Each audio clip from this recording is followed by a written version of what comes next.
আসসালামু আলাইকুম ওরহমতুল্লাহ। সম্মানিত ভিউয়ার্স, আশা করি সকলেই ভালো আছেন। আলহামদুলিল্লাহ, আমিও ভালো আছি। অনেক দিন পর আজকে নিয়ে আসলাম আমার SP125 BS6 FI বাইকটির 9 মাসের 7,200 কিলোমিটার চালানোর রিভিউ এবং তৃতীয় সার্ভিসে কি করলো তা দেখানোর জন্য ভিডিওটি নিয়ে আসলাম। এই ভিডিও থেকে আপনারা জানতে পারবেন আমি গত 9 মাসে এই বাইকের মধ্যে কি ভালো মন্দ পেলাম, কতটুকু ভালো কতটুকু খারাপ এবং কি সমস্যা আছে, এই বিষয়গুলো আপনাদেরকে অবশ্যই জানাবো। এবং এই মিটারের মধ্যে যে ডালি চিহ্ন ওঠে এবং ঘড়ির সময় কিভাবে পরিবর্তন করতে হয়, এই সাইনগুলো কিভাবে পরিবর্তন করতে হয় সেটাও দেখিয়ে দিব। সাথে বাইকটির যে লাইটের সুইচ কাটতে হয়, নতুন সুইচ লাগাইতে হয়, এই বিষয়টাও আমি আপনাদেরকে দেখাই দেব। এবং এর সাথে আপনারা আরও অনেক কিছু জানতে পারবেন। আশা করি সকলেই ধৈর্য সহকারে ভিডিওটি দেখতে থাকুন এবং অবশ্যই লাইক কমেন্ট শেয়ার করবেন। এবং যদি কোনো প্রশ্ন থাকে যে কোনো বিষয়, আপনারা অবশ্যই কমেন্ট করবেন। আপনাদের কমেন্টের উত্তর দেওয়ার চেষ্টা করব এবং আপনাদের কমেন্টের উপর ভিত্তি করে নতুন আরেকটি ভিডিও বানানোর চেষ্টা করব। এখন পর্যন্ত যারা চ্যানেলটিকে সাবস্ক্রাইব করেননি, চ্যানেলটি সাবস্ক্রাইব করে বেল বাটনটি প্রেস করে দিন। তো কথা না বাড়িয়ে এখন চলে যাচ্ছি মূল ভিডিওতে। প্রথমে বলে বাইকটির যে ভালো দিক তা হচ্ছে এর সিবিএস ব্রেক। এই ব্রেকিং সিস্টেমের কারণে অনেক দুর্ঘটনা থেকে বেঁচে গেছি এবং খুব সহজেই ইজিলিভাবে ব্রেক করা যায়। এবং বাইকটির সাউন্ড অনেক স্মুথ এবং খুব সহজেই রাইড করা যায় এবং খুব সহজেই 2-3 জন বসে চালানো যায়। এই ভালো দিকগুলো তো আছে, আগেও বলছিলাম। তবে আমি এই গত 9 মাসে যে সমস্যাগুলো ফেস করছি মূলত 3টা বিষয়। 1 নাম্বার যে সমস্যা সেটা হলো যে এর হেডলাইটের আলো।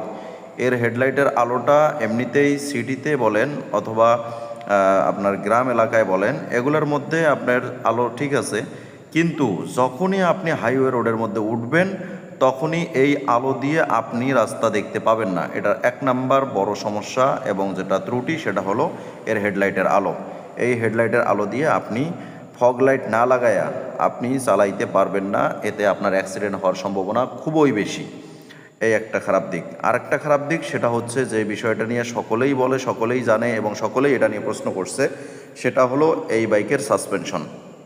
এই বাইকের সাসপেনশনটা আসলেই হার্ড এবং সাধারণত যারা হালকা মানুষ আছে এবং একাকী যখন কেউ চালায় তখন রাস্তা যদি একটু ত্রুটি থাকে, উঁচু নিচু থাকে, তাহলে অনেক ঝাঁকি লাগে এবং এটা খুবই কষ্টকর। যেটা আমি গত 9 মাসে ফিল করছি এবং চালায় বুঝতে পারছি, সেটা হলো আসলেই এর সাসপেনশন, পিছনের সাসপেনশন বেশি হার্ড এবং সামনের সাসপেনশন যদি একটু উঁচু জায়গার মধ্যে লাগে তাহলে শব্দ করে এবং ঝাঁকি লাগে, কট করে একটা শব্দ করে ওঠে। এর হলো দ্বিতীয় 2 নম্বর সমস্যা। 3 নম্বর যে সমস্যা সেটা হলো এর হর্ন। এর হর্ন যেটা আছে, এই হর্নটা খুবই কম, যেটা আপনার স্বাভাবিক অবস্থায় একটু শব্দের জায়গার মধ্যে হর্ন দিলে সামনের মানুষ শুনতেই পাবে না। বর্তমান আমাদের দেশের যে অবস্থা, যে গাড়ি ঘোড়ার শব্দ এবং মানুষের যে কোলাহল, একটু ভিতরে যদি যান তাহলে এই হর্ন চলবে না। এর জন্য আমি আগেও বলছিলাম যে এই বাইকের এই সমস্যাগুলো দূর করার জন্য আমি হর্ন, একটা পালসারের হর্ন লাগাইছি, এখন 2টা হর্ন আছে বিদায় আর এখন হর্নের সমস্যা হয় না। এবং ফগ লাইট লাগাইছি, যার কারণে আলোর ত্রুটিটার থেকে বাঁচতে পারছি। 3 নম্বর যেটার থেকে বাঁচতে পারি নাই সেটা হচ্ছে যে এই সাসপেনশনের যে ঝাঁকি, এই সাসপেনশনের ঝাঁকির থেকে বাঁচতে পারি নাই, কারণ এর সাসপেনশন হয় চেঞ্জ করতে হবে, নতুবা 2-3 জন উঠে রাইড করতে হবে, না হলে এই ঝাঁকি থেকে বাঁচা যায় না। আরেকটা সমস্যা হলো যে এর সিটের যে কভার দেয়া আছে, সিটটার মধ্যে ফোম না থাকার কারণে সিটটা একটু শক্ত, বিধায় সিটে যদি ফোম সহ কভার না লাগাই নেন তাতে কিন্তু আপনি ঠিকমতো বসে রাইড করতে পারবেন না। যদি লং রাইড করতে যান তাহলে অবশ্যই কোমর ব্যথা হয়ে যাবে এবং মানে একটু অস্বস্তিকর অবস্থা হবে। সিটটা আর একটু মোটা বানাইতে হতো বা সিটটার মধ্যে কভার লাগাই দিতে হবে ফোম দিয়ে, তাহলে আরাম পাওয়া যাবে। এছাড়া আপনি সিটের মধ্যে তেমন একটা কমফোর্টেবল পাবেন না। এবং আরেকটা বিষয় সেটা হলো মাইলেজ। এই বাইকের মাইলেজ নিয়ে অনেক প্রশংসা আছে, আমিও বলছি। প্রথম অবস্থায় আমি 68 বা 66-65 কিলোমিটার পাইছিলাম, কিন্তু ইদানিং রাইড করতে আমি আমার এলাকায় রাইড করি সর্ব অবস্থায়, তো তাতে আমি 60 থেকে 62 পর্যন্ত মাইলেজ পাই। হ্যাঁ, এটা বর্তমানে এই অবস্থায় আছে। হয়তোবা যদি লং রাইডে যাই বা লং রাইড কেউ করে, যারা দৈনিক 25-30-40 কিলো লং রাইড করে, মানে যাইতে 25-30 কিলো, আসতে 25-30 কিলো এরকম রাস্তা রাইড করে, তাহলে সেক্ষেত্রে হয়তো উনি 65-68 পেতে পারে। এছাড়া সাধারণ অবস্থায় যারা অল্পতে রাইড করে, বাড়ির পাশে চালায়, তারা 58, 60, 62 এর বেশি পাবে না মাইলেজ, যেটা আমি পাইলাম। আর আমি সবসময় অকটেন দিয়ে চালাই, এই বর্তমান পরিস্থিতির মধ্যে আছি। এবারে আপনাদেরকে দেখাবো আমি 8 মাসে 3য় সার্ভিসে কুড়িগ্রাম হোন্ডা শোরুম ইব্রাহিম প্লাজায় সার্ভিস সেন্টারে নিয়ে গেলাম। যাওয়ার পরে সেখানে আমার বাইকটিকে তারা সার্ভিসের জন্য উঠাইলো এবং সেখানে সার্ভিসিংয়ে আছে আমাদের হুজুর আলী ভাই, যিনি প্রথমে বাইকটির সিট কভার খুললেন এবং ভিতরে ধুলাগুলা পরিষ্কার করে দিলেন। এরপর প্রথমে তিনি যে কাজটি করলেন তা হলো আমার বাইকের প্লাগটি খুললেন। খোলার পরে প্লাগটি ভালো মতো দেখলেন, দেখে মুছে পরিষ্কার করে আবার প্লাগটি লাগাই দিলেন। এরপর তিনি পিছনের টায়ারটা খুললেন, পিছনের টায়ার খুলে ব্রেক শু খুলে সেখানে সিরিজ কাগজ দিয়ে ঘষলেন এবং ভালো মতো ড্রামটা ঘষে এরপর সেট করে দিলেন। দেওয়ার পরে আবার দেখলেন যে লাইট জ্বলে কিনা, ব্রেকটা অ্যাডজাস্টমেন্ট করে দিলেন। এরপরে তিনি সামনের ব্রেকটা খুললেন। সামনের ব্রেক খুলে সেখান থেকে ব্রেক শু বের করে ভালো মতো সিরিজ কাগজ দিয়ে ঘষে তারপর যা যা প্রয়োজন সব কিছু দিয়ে লাগাই দিলেন। এরপর তিনি দেখলেন যে আমার বাইকের হ্যান্ডেলটি একটু জাম মনে হয়। এরপর নাটটি একটু লুজ দিলেন, ভালো মতো হ্যান্ডেলটা মেজারমেন্ট করে লাগাই দিলেন।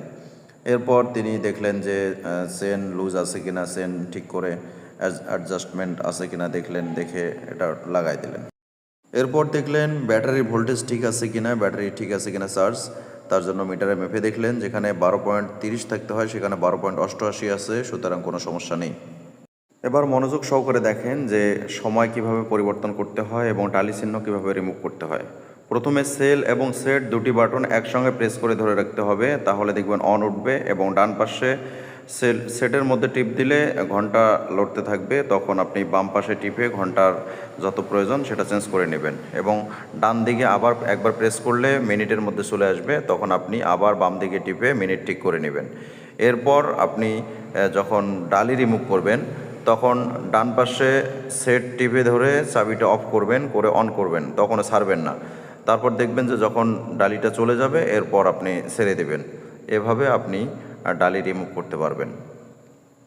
এরপর আপনাদেরকে দেখাচ্ছি যে অনেক সময় মিটারের মধ্যে ইঞ্জিন চেকার অর্থাৎ হলুদ রঙের একটা যে চিহ্ন ওঠে, এই হলুদ চিহ্নটাকে রিমুভ করার জন্য এই যে ডান পাশে যে কভারটা আছে ব্যাটারির পাশে, এই কভারটা খুলে ঠিক ব্যাটারির নিচ দিকে এই কেবলটা থাকে, এই কেবলটা খুলে একটা ডিভাইস আছে সেটা লাগাইলে এখান থেকে চেক করে রিমুভ করে দেওয়া যায়। এই কাজগুলো শেষ করে এরপর গাড়িটাকে ভালো করে চেক করে দেখলেন সব কিছু দেখার পরে এবারে টায়ার প্রেশার অর্থাৎ টায়ার হাওয়া ঠিক আছে কিনা সেটা চেক করে দেখলেন।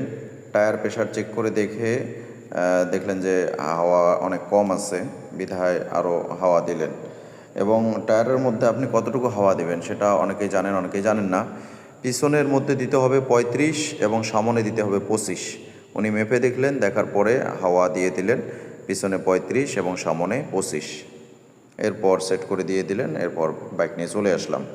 এবারে আপনাদেরকে দেখাবো কিভাবে সামনের লাইট যে অলওয়েজ জ্বলে থাকে এই লাইটের কোন তার কাটতে হয় এবং কিভাবে সুইচ লাগাইতে হয় সেটা এখন দেখাবো। তো এটা আমি শোরুমে করিনি, ওরা কাটতে নিষেধ করছে বা ওরা কাটতে চায় না বা কাটবে না, তাই আমি বাহিরে আমাদের এলাকায় পাশেই একজন ভালো মেকার আছে, তার কাছে নিয়ে যাই সবসময় টুকিটাকি কাজ করার জন্য। সেখান থেকে এই দোকান থেকেই আমি ডিভাইস লাগাই নিয়েছিলাম আমাদের বাজারেই। অনেক ভালো এবং খুব দক্ষতার সাথে কাজ করতে পারে। এই বাইকটি নতুন, সাধারণত সব মেকার এই বাইক সম্পর্কে বোঝে না। এরপরও ভাই হলো হিন্দু, মোটামুটি খুব ভালো সার্ভিসিং করতে পারে এবং তার কাছ থেকে আমি জিপিএস ট্র্যাকার লাগাই নিয়েছিলাম এবং আবারও এখানেই নিয়ে আসছি আমি হেডলাইটের লাইট তার কেটে এখানে সুইচ লাগাইতে। তো আপনাদেরকে দেখাচ্ছি কিভাবে হেডলাইটটা খুলতে হয় এবং হেডলাইটটা খোলাটাও কিন্তু খুব কঠিন ব্যাপার। অনেকগুলো নাট ভিতরের দিকে আছে তো এবং সাইডে আটকানো আছে, এগুলা খুলে এরপর দেখেন কোন তারটা কাটতে হবে সেটা পরীক্ষা করে দেখতেছে আগে। তারপর সব তারগুলো খুলে আগে হেডলাইটটাকে বডি থেকে সরাই নিল, এরপরে এখান থেকে তার বের করবে যে কোনটার সঙ্গে মূলত হেডলাইটের সংযোগ দেওয়া আছে। এখানে অনেকগুলো তার আছে, তাই কোন তারটা কোনটা দিয়ে হেডলাইটের সঙ্গে সবসময় চলে থাকা লাইটের কালেকশন দেওয়া আছে সেইটা বোঝার জন্য একটা তার লাগিয়ে আগে সাইড ইন্ডিকেটরের কালেকশন দিয়ে দেখতেছে যে আসলে কোনটার মধ্যে লাইন আছে। এটা পরীক্ষা করে বের করে ফেলেছে। এখন ওই তারটা কেটে ওইটার সঙ্গে যে আলাদা সুইচ লাগাবো সেই সুইচের তারের সংযোগ দিয়ে দিবে। এখানে দেখেন মোট কয়েকটা তার আছে, এর মধ্যে নীল কালারের যে তারটা এটাই হলো সবসময় লাইট যে জ্বলে থাকে হেডলাইটে সেটারই তার। এই তারটা কেটে দিল, দেওয়ার পর এই তারের সঙ্গে আপনার যে সুইচ যে লাগাবো সেই সুইচের তার সংযোগ দিয়ে এরপর এটার সঙ্গে লাইন করে দেবে। তবে এখানে আরেকটা বিষয় বলে রাখি, সেটা হচ্ছে যে এই সুইচটা বানানোর কারণে অর্থাৎ লাইনটা তারটা কাটার কারণে আপনার যখন সুইচ অফ রাখবেন তখন তো লাইট অফ থাকবে, আর অফ থাকা অবস্থায় আপনি যখন এই পালস দিবেন অর্থাৎ গাড়ি চলার সময় যে পালস দিলে বড় হাই লাইট জ্বলে সেটা কিন্তু জ্বলবে না যখন আপনি লাইটটাকে অফ রাখবেন। যখন আবার অন করে দিবেন এরপর আপনি হাই লাইট দিলেও জ্বলবে এবং পালস দিলেও তখন লাইট জ্বলবে। এছাড়া আপনার সুইচ অফ থাকা অবস্থায় আপনি পালস দিলে তখন আর হাই লাইট জ্বলবে না। তো আজকের ভিডিওটা এই পর্যন্তই শেষ করতেছি। আপনাদের কাছে রিকোয়েস্ট, অবশ্যই লাইক কমেন্ট শেয়ার করবেন এবং যারা সাবস্ক্রাইব করেননি চ্যানেলটিকে সাবস্ক্রাইব করবেন এবং যদি কোনো প্রশ্ন থাকে অবশ্যই কমেন্ট করবেন, আমি রিপ্লাই দেওয়ার চেষ্টা করব ইনশাআল্লাহ। এবং এর পরবর্তীতে আমি যে ভিডিওটা নিয়ে আসব তা হলো SP160 এই বাইকটির ভালো মন্দ বিষয় সম্পর্কে এবং এই বাইকটির বর্তমান মূল্য ভ্যারিয়েন্ট সম্পর্কে একটু নতুন ভিডিও নিয়ে আসব। আশা করি ততদিন পর্যন্ত সকলে ভালো থাকবেন, সুস্থ থাকবেন। আল্লাহ হাফেজ।